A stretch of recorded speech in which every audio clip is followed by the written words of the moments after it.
Chris Jones from the World's Worst Fishing. Thanks for watching. So today, coming at you again from the Land is the Limit Bait Factory, I wanted to start we're going to be starting like a mini series, so to speak, on the channel where we're going to be making popular colors.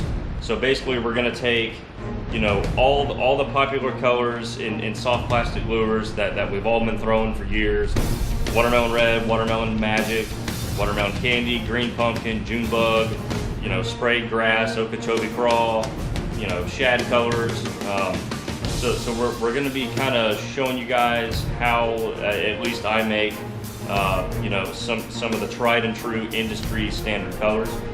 So I think it's going to be kind of a cool series. And today we're going to start simple, and we're going to make watermelon red, which everybody's familiar with. And it's a pretty simple color. You only need about 4 ingredients. You know, like I said, it's a confidence color for everybody, and it works well in almost every bait.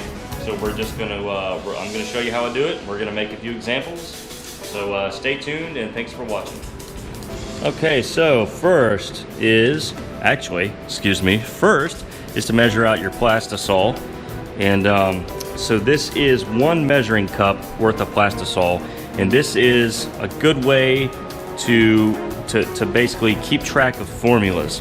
So if you use 1 cup as like as your control, you know that you're always going to be able to reproduce your formula by doing it per cup. So if I measure out 6 cups of plastic, I know I'm going to need, you know, 6 times my formula, etc.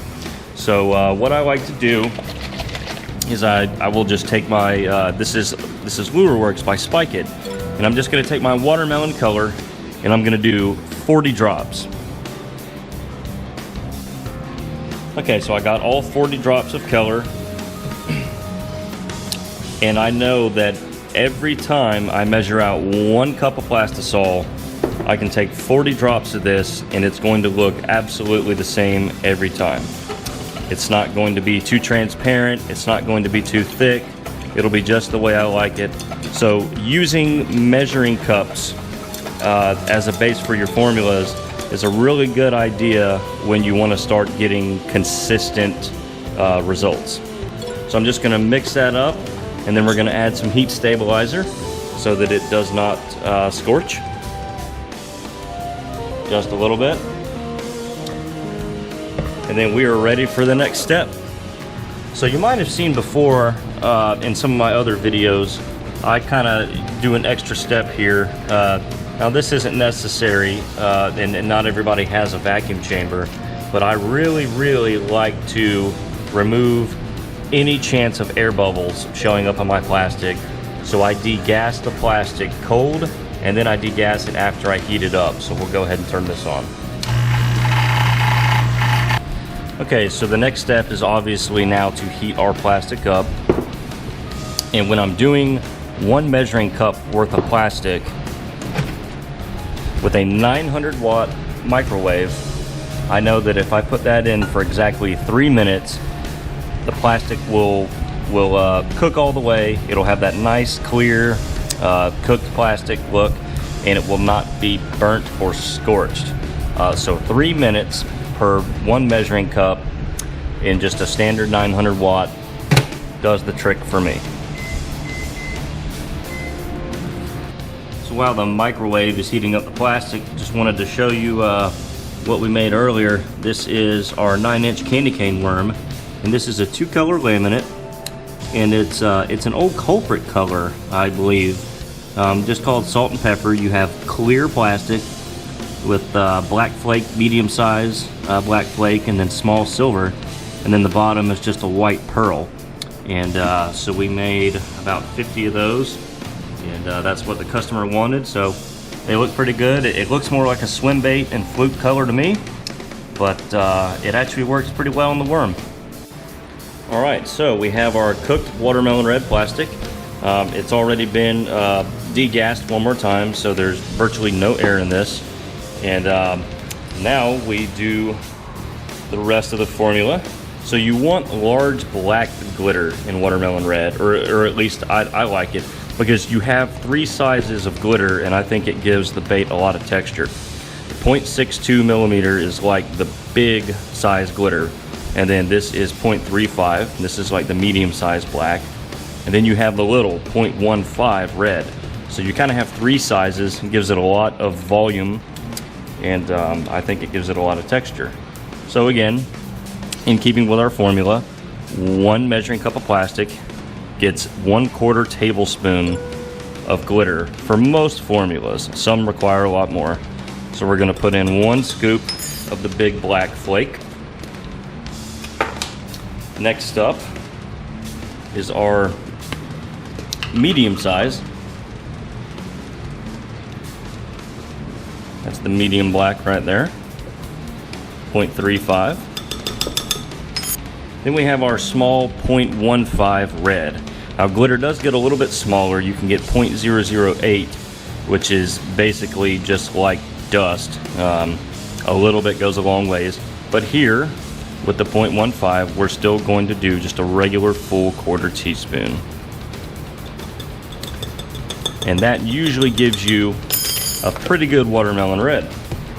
So let's check it out.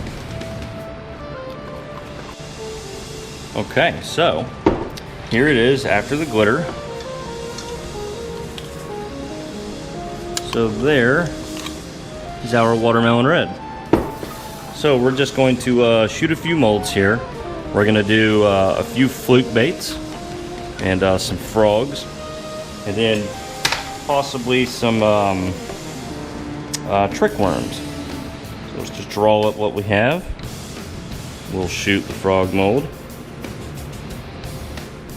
I'll do the fluke mold.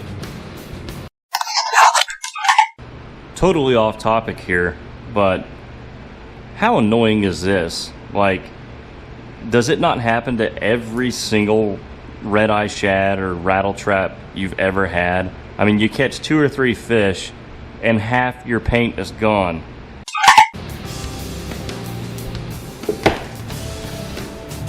Fill up the sprue. And then we'll reheat some of that, and then we'll make a few trick worms. Well, there it is. There is the watermelon red in our 6.5-inch trick worm, which we call the savvy worm. Then here's our 4.5-inch fluke.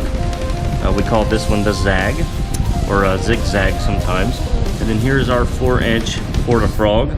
And boy, this color just really works great in the frog. But yeah, that is watermelon red. It's very simple, very effective to make. What I mean by that is you're not using a whole lot of materials. You don't have to use just, you know, spoonfuls and spoonfuls of glitter. You know, it's you know, a pretty basic color, and if you want to make a lot of it, you're not using a whole lot of materials, and it pretty much works well in everything. Well, hope you guys liked today's episode. Like I said, this is kind of the first the first episode of Popular Colors, or whatever, you know, the series is going to be called. Really don't know, but yeah, hope you enjoyed watermelon red. And if you're into pouring your own plastics, give this a try if you haven't already.